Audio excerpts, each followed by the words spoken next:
Not talking about this, it makes it stuff in my face.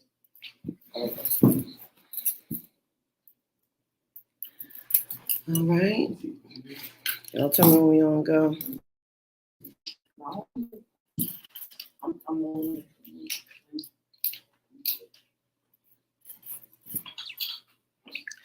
All right, welcome, and good morning. Welcome to A Moment with Purple on PQRadio1.com. We are live all over your aux once again on just another Matic Monday.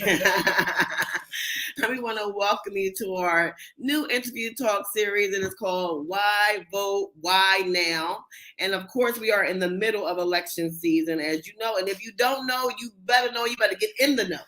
Right? Because life is happening around you. Governmental issues are happening around you. Elections are happening around you with people who are going to be running your life.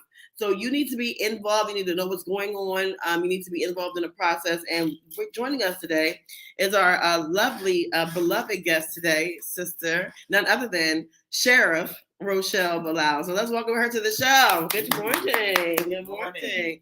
Wonderful, everyone. So thank you for coming through, Sister Rochelle. We greatly appreciate you. We know you're in the middle of election season. Yes, I am. Yes, and it is extremely serious up in here. But we wanted to make sure that everyone knows that Sister Rochelle BILAL, the sheriff, is the first Black woman sheriff here in the city of Philadelphia. Period. Now, is this across the nation as well? Is that right? No. Okay. There are other women who are winning. But for this city, yes, the first woman ever elected in 181 years. In 181 years to the sheriff's seat. That's correct. That is, and so that is definitely a historic moment, something that we're all very proud of, proud to know, proud to see you elected. So you have now made it through almost pretty much your first term as a sheriff. 3 years. 3 years. Tell us, what did you learn? Learned a lot. First of all, thank you for inviting me to come and have this conversation about my election. Yes, ma'am. I was voted in 2019, took office January the 6th of 2020. In March, the 8th, shut down. And don't forget, when you win elections against an incumbent, they roll out and don't even leave a paperclip. So you now have to figure out how to run an agency involved in the city. And so you kind of get it from all ends. And so basically requested the controller to come in because I needed to find out what need to be in compliance, what things we needed to do to bring that organization in compliance and bring it up to the standard that we wanted to be in. And so we started figuring out those things. So that's why 3 years, we learned a lot. Okay. So now, when you first got in, bam, you were hit also with COVID. Yep, COVID came in, it shut down the courts. And so we had to figure out how to redirect our officers because basically the courts was closed and we are the arm of the courts. People don't seem to understand. They think, well, the sheriff can do it. No, right. We're the arm of the courts. Right. And so a lot of our work comes from court orders and mandated by the court. We keep the court secured. We serve all the warrants to court issues, whether they be warrants, whether they be mortgage foreclosures, whether they be tax lien sales. We deal with we the arm of the courts. Okay. And so when it's shut down, I had to redirect my deputies to basically get involved in what was going on in the city. And at that time, the mayor put out, people need to get in where they fit in, and the food giveaways around the city was going on. Right. So I deployed my office there to assist with the food to make sure people were safe when they came to get their food and went back to get their food. So you just said something important, like that was actually something that the mayor recommended all of his administration in every way to everybody in the city. The city shut down. You got to get in when we fit in. You remember that they had to have places where people can go for quarantine. Right. So our deputies helped with the Philadelphia Police Department secure those places so that kept those people safe. So we got involved in a whole lot of things in the city that mostly the sheriff's office never really got involved in. Okay. So you changing precedences. We changed that, and we had to also deal with a lot of the issues. Because see, when I ran, I said one thing we wasn't going to do. What's that? We wasn't going to spend $7.5 million on advertising, taking people's homes. Okay, because that was something that was previously a tradition in the sheriff's office. Because you have to advertise it because the law states you have to. Mm-hmm. The law states that you only have to advertise in two papers. That's the legal paper and then a paper of general circulation. Mm-hmm.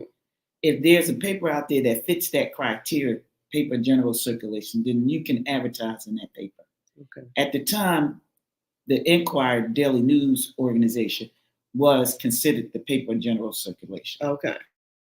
They were the only ones. So when I said we weren't spending $7.5 million, I went around, my people met with the different agencies we were advertising and told them, you got to cut your price. They were too high.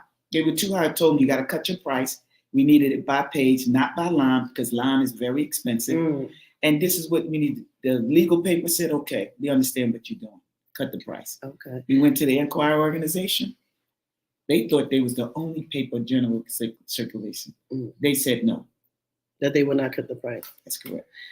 Well, you mentioned the Enquirer, so I would like to talk about, I think that you're currently having some quote unquote issues with the Enquirer. I think that there's been some things either said about you that you didn't like, or you feel like you're under attack. Do you care to explain the issue with the Enquirer? And is this the reason? Are they mad because you would not any longer use or utilize their paper to disseminate information? The Enquirer is this organization.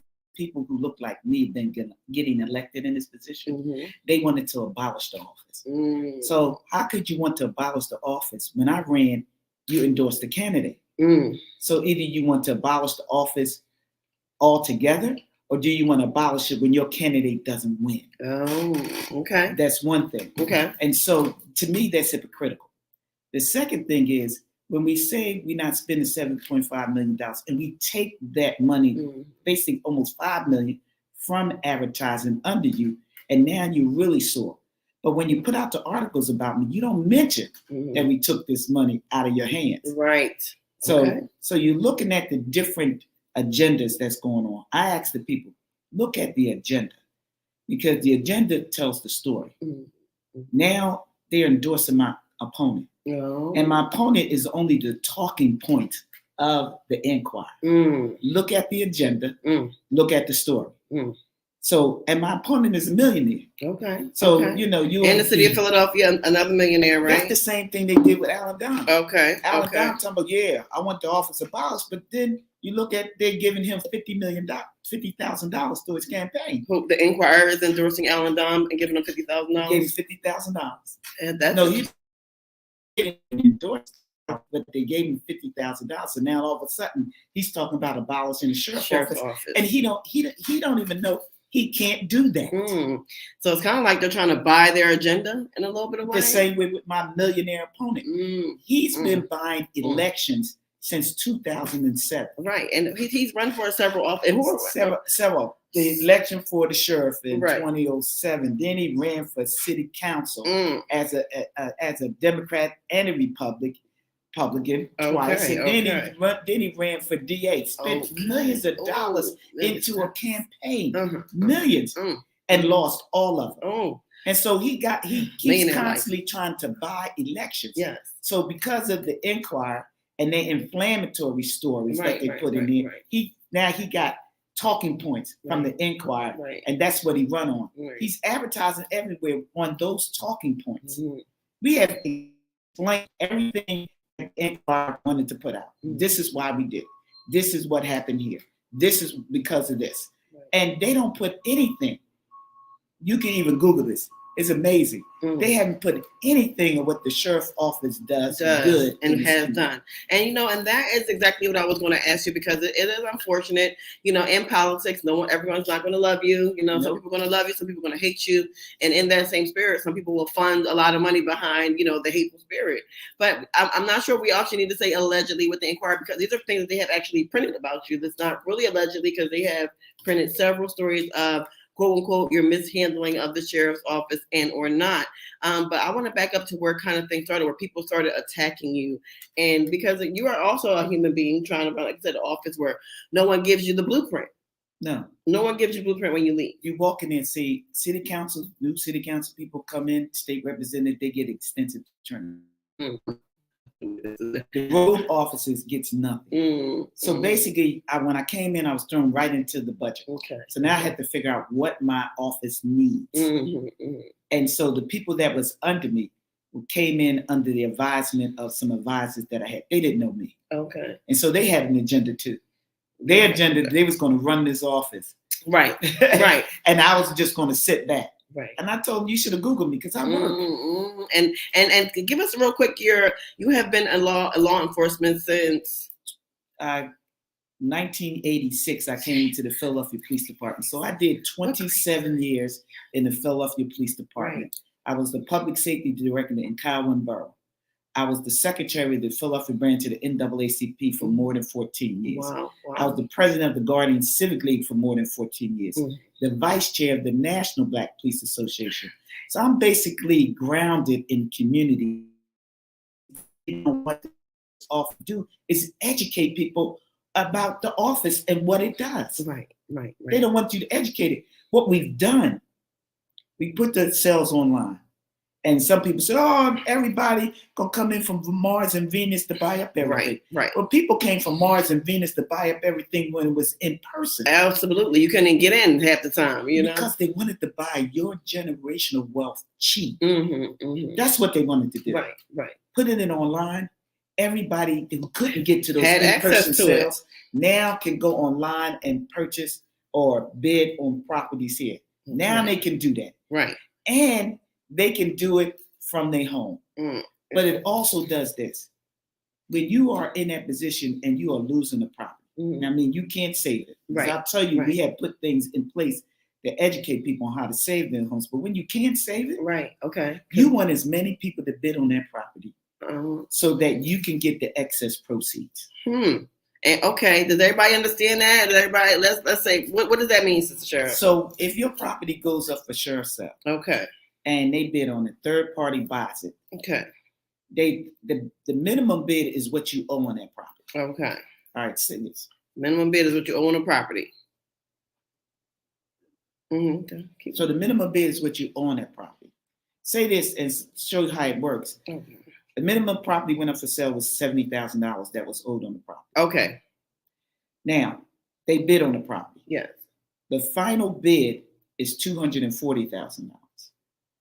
Oh, wow. So all your debt is paid off on that property because your debt is the minimum bid. Right. And it may be the upset price coming from the mortgage company. So what you get back from that is the excess proceeds. Okay. It's called Home Asset Recovery Team. You can go on the sheriff website.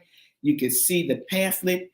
They'll give you a number to call. You don't need a third party to call you and say, oh, we found this money online. This sheriff office has these funds that's owed from a property that you own. Wow. We want to take 33% of that money. You don't have to pay that. You can call the sheriff office and we don't take none of that money. Man, so you're telling me that even if my property goes up for sheriff's sale and it is sold in a sheriff's sale, that a lot of times that they owe me money back from that sheriff's sale? It basically possibly. That's right, because if it sells for more than what you owed on it, then the excess proceeds is supposed to go to you. Okay. I think that, I don't know, but I definitely just learned something. My crew said they just learned something on that. So, and that's what you've been able to, in your opinion, and a lot of people's opinion, been able to do with the sheriff's office is to do things that were not normally done. Not normally done. The other part is, we know we're the arm of the courts. And we have to do our job when they give us the court orders to put property up for sale. Right. But I balanced it out. I put in the constituent services who basically was the mandate to get all the programs, local, state, and federal, on how you can save your homes. And on the sheriff website, that pamphlet is up there. And when you educate people on how to save their homes, they do that. They do that. One time we had about 620 properties supposed to be listed to go up for sale. Yes. When people get that information, are educated on how to save their homes, guess what?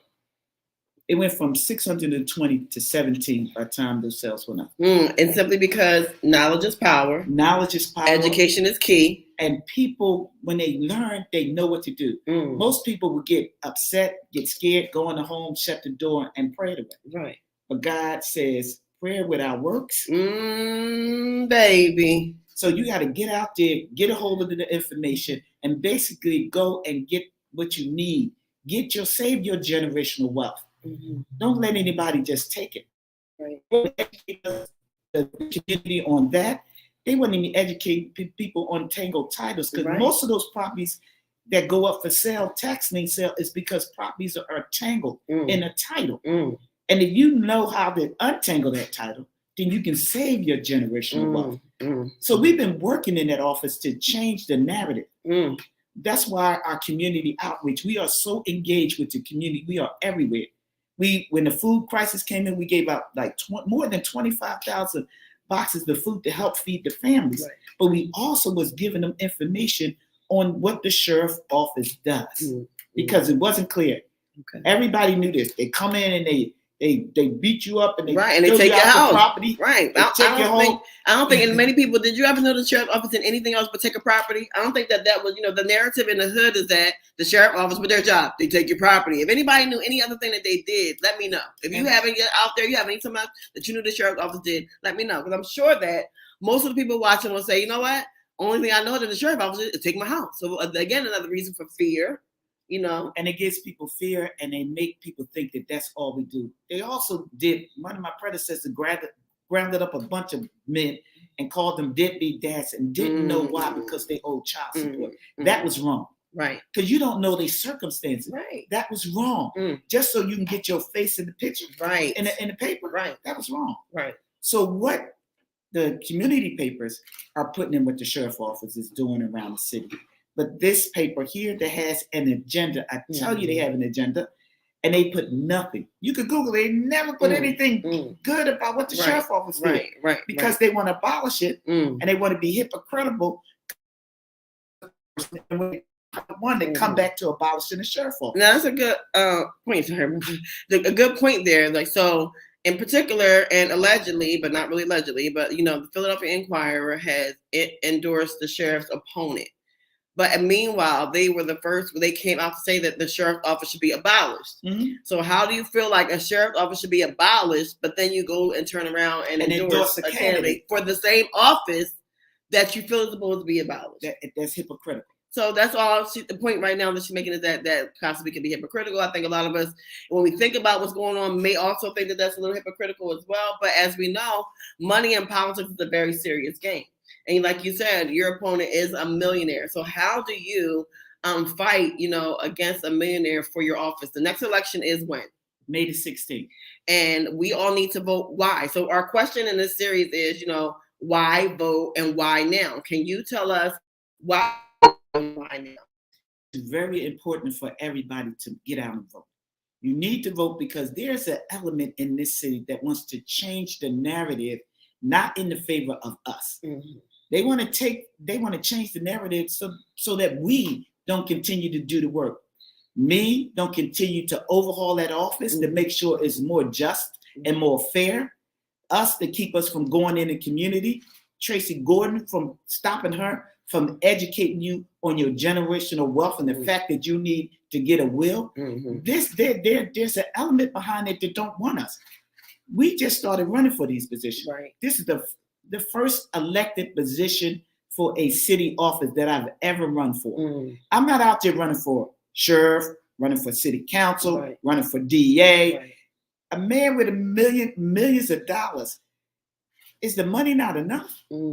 Here's the other thing, let me say this about it.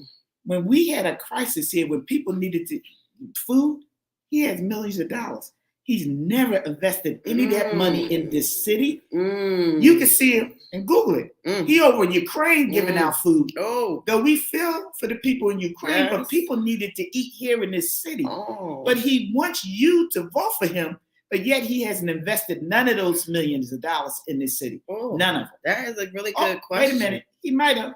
When he raised those those rates on the parking lots that he owe that you can't afford to park in. Let's tell the real deal about this. The real deal. Everybody has an agenda. Yes. They have an agenda, and the agenda is to make sure that people like us are not there. So when they want to take it back to the olden days, that's like saying, take us back to slavery. When they say that, cold word. That's the cold word. That is the cold word. Watch the buzzwords coming in. And let's address the issue that I wanted to raise my salary. That's the biggest problem I have. Thank you very much. You got to address that issue. Okay. That article let you how the inquiry operates.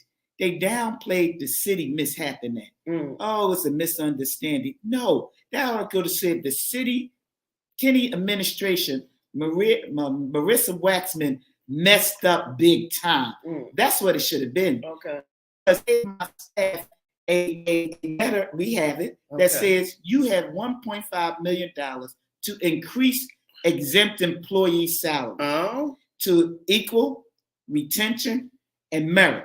They gave us the criteria. My staff went back from June up until September, back and forth with them on this. Okay. And then once they said, okay, we got it, we put them on all the categories, and then you bring them up out of poverty, you give them a decent wage, you give them a decent salary, and now they think that's a problem. Right. So you give them a decent salary, it goes through. I own the part that I didn't do. Because my staff was going back and forth with the city. When it came down to the final send over, they sent it over, I had not saw it. Because they looked in the one Philly, which is our payroll, that says exempt employees, I was listed as an exempt employee. They didn't understand my elected official position takes me out of that category. And so they was looking like, well, you like a commissioner, you should be, your salary should be just as theirs. So when they sent it over, I didn't see the final finished product. Once they gave me the finished product, I had to learn to know you can't put me in that. Because I'm an elected official. I'm not an exempt employee in that category. And I took it off. I said, take that off because you can't do me. But they had already submitted it. But I own it because I've always looked at the final product before sending it in. And I did not. And so I own the fact that I did not do that at that time. But they understand now, and so do I. I didn't ask for no raise. I didn't. My staff thought because of the amount of work that I do, and they looked at the level of chiefs and sheriffs in other cities on what they get paid. They didn't understand that as an elected official in this city, I get paid like the rest of them. Flat. Yes. And so they put it out as though I asked for my salary to be raised. And that's a lie. And that is 100% wrong. And I understood where I was. But when you have people that have not been in these elected positions under these elected officials and have not been trained on the home rule charter and all of that, they're going to make a mistake. And so that was a mistake, but I own it. Because I should have looked at the finished product. Because if I'd have looked at it, I'd say, take me off of this. Fix that. Something can be simply rectified. But see, they try to hype you up, saying, oh, she tried to raise her salary. I didn't try to raise anything. So you're basically saying they gaslit that situation. They gaslighting every single thing that we do. I think if I buy a pencil that costs $20, they're gonna gaslight that. She spent $20 on a pencil. That's right. They gaslight everything because one, they want to abolish this off. They wanted to think that African Americans that get in these positions are not qualified. They want to make it look like we don't have the gut to do what it is to change your office and put it in a position so that everybody can look at it and it doesn't have to go into. We are changing. When we leave at some point, nobody can ever take it back to the way people operated back then and bring it up to, look, you're talking about paper timesheets. Computers, when I walked in the door, had backs like this, like a big, backs, if you got them big old backs to your computer, you are outdated. You know you are outdated. And so we have to bring it up technology-wise. We have to train our employees on how to manage different programs. We have to train our deputy sheriffs on the latest way of how to deal with people, de-escalate situations, not get overly aggressive. My deputies are in every agency working together. DEA, FBI, the Attorney General's Narcotic Task Force. We are out there working with every agency to fight crime in this city. We want to keep people safe. So when my opponent puts out there, we want to keep people safe, ask him what he did. Where you come from? What have you done? Have you invested in the city? I'm a child of the city. I've been working in the city my entire life, in the Guardian Civic League, in the NAACP. I've been working in the city, and I'm going to continue to be me and work in the city. So it's offensive for people to put out lies, gaslight situations, and think the people that know me is going to change their mind. I'm saying stay the course, because we are changing that office. We are changing it for the better, for everybody in this city. Yes, I thank you for those hearts. Somebody said they should have updated the report once you corrected it. It's called divisive journalism. Shaking my head. Absolutely. They don't update it. That's why I said, as much as we've been around the city, as much as we do good, when there was a situation in Center City where a guy got up on the top of the car and shot up in the air, you know what they said that who basically took him into custody? They said it was the police department. They never changed their story that it was the sheriff's deputies that did that. And while we're speaking of actual things that the sheriff's deputies do, if you are a parent, okay, you have a student in the city of Philadelphia who catches transit and they go down to City Hall when the school let out happens, you will see a mob of young people down there, and most of them, and I know because I'm at City Hall all the time for my press requirements and things that I do, but they are a mob of young people down there. And oftentimes, the pooh shiesty ski masks, which y'all know how I feel about that. I feel like they should be definitely banned. However, banned with a technique and a plan, not just banned. But you'll see thousands of kids down. I mean, I won't say thousands, but you'll see hundreds of kids down there at any given time at the school let out.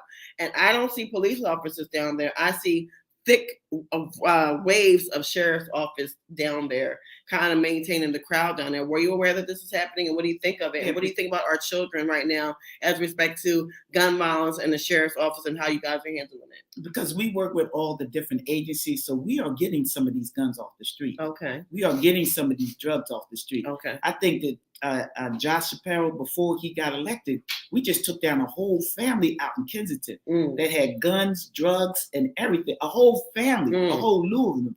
Just took them down because we were all working together. Philly PD, the sheriff's office, DEA, FBI, Attorney General. So everybody was working together on these issues. So we are doing it. The thing that violence is, our parents, y'all need to check y'all children's. Y'all need to go and stop trying to be a friend and be their parent.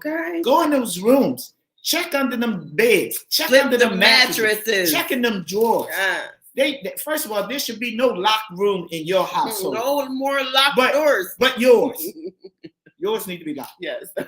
Everybody else's don't have a locked door in that process, because they are in your house and under your care, and you need to know what they're doing at all times.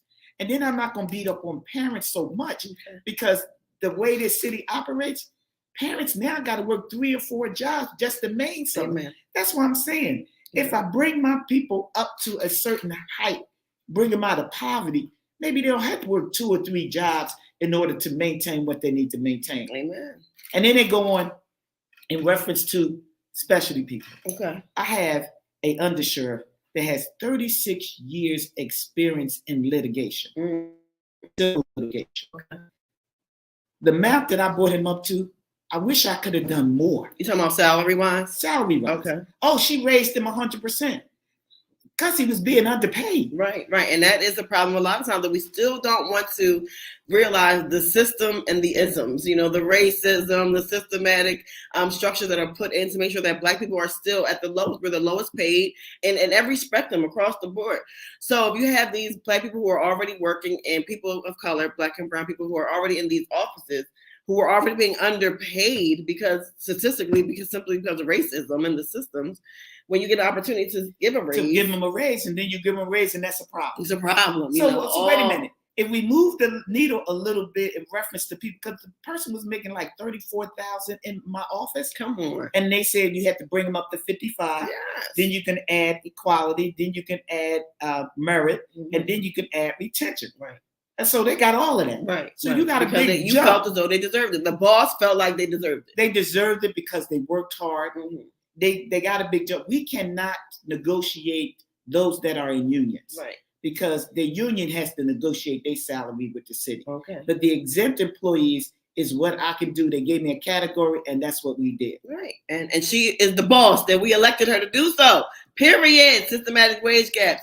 So listen, we are slowly running out of time with the beloved sheriff, and who is running to be reelected for this position, which some people who are now running for mayor in the city have said that they will also abolish the sheriff's department. How do you feel about that? Is that hurtful, or do you think it's systematically targeted as well? You got 3 people that said it. Let's she get, knows who said it. That.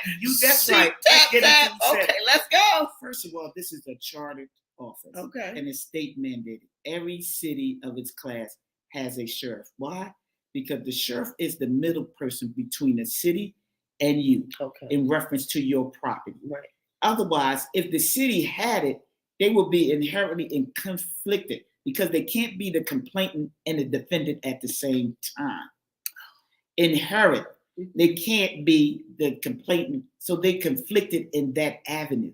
And that's what they don't seem to understand. Well, if you are a person that's been in office, Helen Gim, Dom, if you are a person that's been in office and you don't know that, then you claim that you are politically astute. Don't know that you're not politically astute. Plus, the Inquirer gave Dom $50,000 to his campaign. She did so say now that. He's doing the bidding. Right. And Helen, give me a break. Oh. You don't even know what you can do. So yeah, we want to abolish it, but tell yourself how, and then who's going to be the middle person. The sheriff office is the highest ranking law enforcement person in the city. The sheriff office can arrest the mayor. Philadelphia Police Department cannot. Okay. So when they put these gas lightings out there, I say to you, don't believe the hype. Don't believe the hype because they have a personal agenda in these offices. My office, Tracy Gordon's office, they have an agenda. There's an element that don't want us to let y'all know what goes on in these offices and what it can and cannot do. So they're targeting those who educate the people. Seems like they're targeting offices that are people over the power. Basically. You did say there were 3 people who were against you. You named 2. It was Gil, Don, and I think Amin Brown put up that he wanted to stop all the sheriff cells or something that's crazy as that. And when he knew he couldn't do it either. Why would somebody want to stop all the sheriff cells? Can you explain to Well, when people are going through a crisis, you basically don't want to be able to put those properties up for sale. But mortgage companies and people like me or you that may own a property and people are not paying have the right to go to court. Right. That's a battle with the courts. The courts work those things out. If you go there, there are diversion programs. There are programs to help families that go through that. That's what I'm saying. That's why we put up the pamphlet on how you can save your home to balance that out. Right. And that might be problematic for someone maybe like an Amin Brown who has, I believe, allegedly Amin Brown properties, who they're interested in purchasing homes from the sheriff's cell. Is that how that works for somebody may have property interest in the sheriff's cell? I don't know what his interest is in that. I think he was premature because he didn't know what the sheriff's office did either. When you don't know what the sheriff's office does, you don't know its position between the city and the citizens. Basically, we are like the person in the middle. We are the fiduciaries of that excess proceeds. That funds comes to us. We have to find you to give you that money of those excess proceeds. Then after a certain amount of time, it's sheeted to the state. So when you have somebody running out there, we want our money from 2017. We don't have it because if it's from 2017, if we haven't found you, it's already been sheeted to the state. You can go on the state website of money and put your name in and find out the money owed to you from any of that. and then you can start the process of getting that money yourself. Right. You don't have to wait to give nobody 33% of it. See, that's the issue. You got what you I call them rent chasers. Yeah. They go online, they find it that there's money owed to you. Now they're going to contact you and say, we can get you the money, but now you got to sign a paper that says you got to give us a third of your money. And you don't have to do that. You don't have to do that. I'm not sure what the sheriff is talking about. She's advising us that in some cases, when your home does go up for sheriff's sale and is sold at sheriff's sale, in some cases, you are actually due some money back, even though your house went up for sheriff's sale. It's called an excess. Right? It's called Home Asset Recovery Team. When I came in, it was called Defendant Asset Recovery Team. And I didn't think homeowners who were going through that trauma needed to be called defendants, because as a police officer, defendant is somebody accused of crime. They weren't accused of a crime. So we changed it to Home Asset Recovery Team. Okay. That means you're a homeowner going through that. And so when you go through that process, there's a minimum bid. It's what you owe on it. It's the taxes you owe, the water you owe, maybe the gas you owe, the electric. It's all the bills you owe on the property. That's the minimum. That's the first bid that goes. Everybody else bids on the property. Now the price, you get more. Right. So you pay it all off, and then people study bidding. And then if the final winner, nobody else's bid, that's the final bid. And then you look at what you owed. Let's go $50,000. The final bid is $200,000. So guess what? Those excess proceeds go to you. Wow. And all you have to do is call the sheriff office. Call the sheriff office and start that process so that you can get those excess proceeds so you can move forward. Right. Not in all cases. Right. But let me tell you what they was doing before. They were selling your property so cheap that you would be still owing on that property once it was sold. What? Wow. That's the in-person. That's what the in-person did. People would come in this city to buy your generational wealth cheap. Right. They can't do that anymore.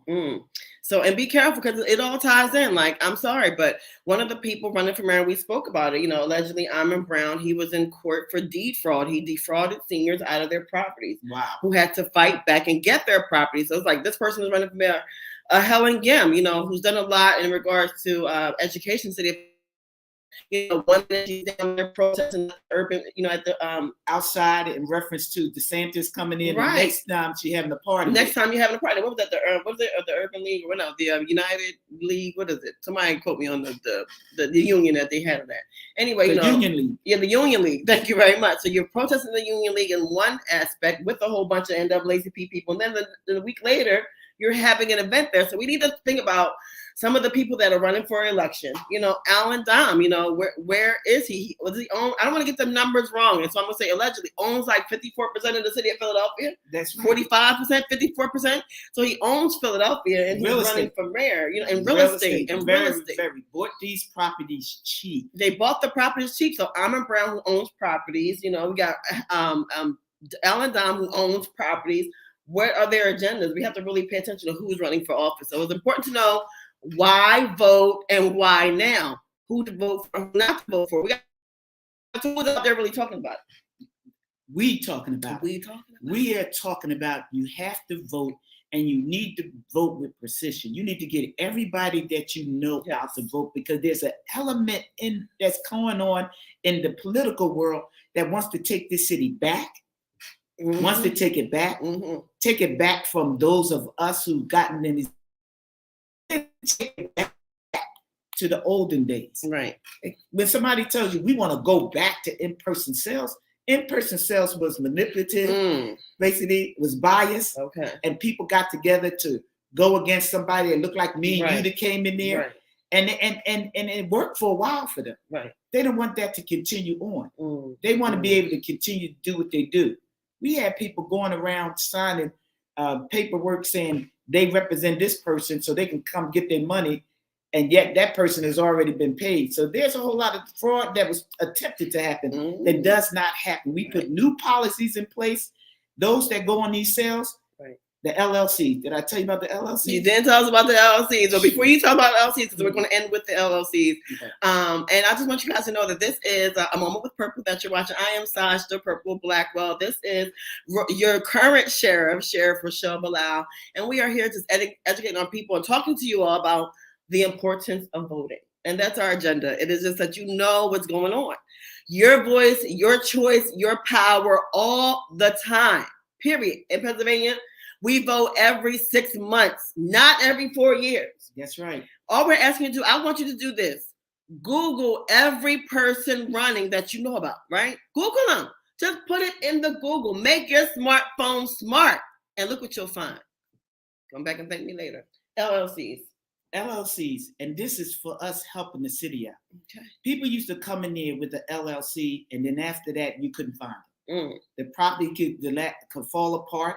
It could damage the neighbor's property. And all you got is the LLC in the post office box, and you couldn't find it. Oh, okay. We've changed that policy. Okay. LLCs now has to come with a name, address, phone number, and an email address. Okay.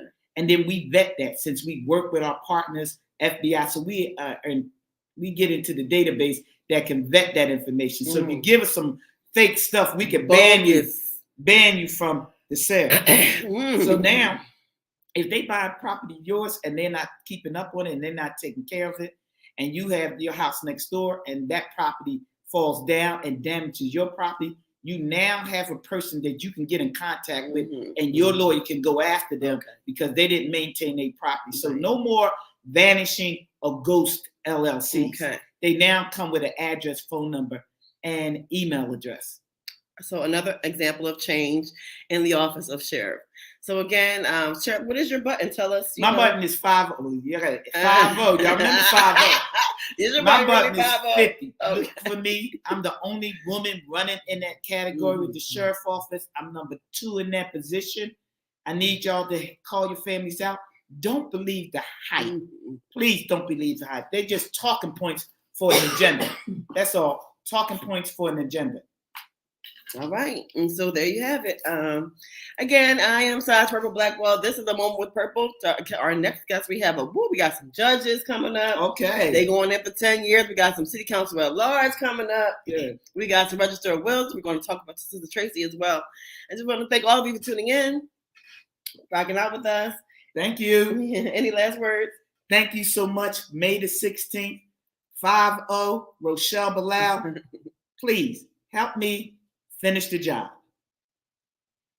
And we love you. Make sure you tune into the next series, Why Vote, Why Now, A Moment with Purple. And remember, where there is no vision, a people perish. Keep the faith, baby. See you next time.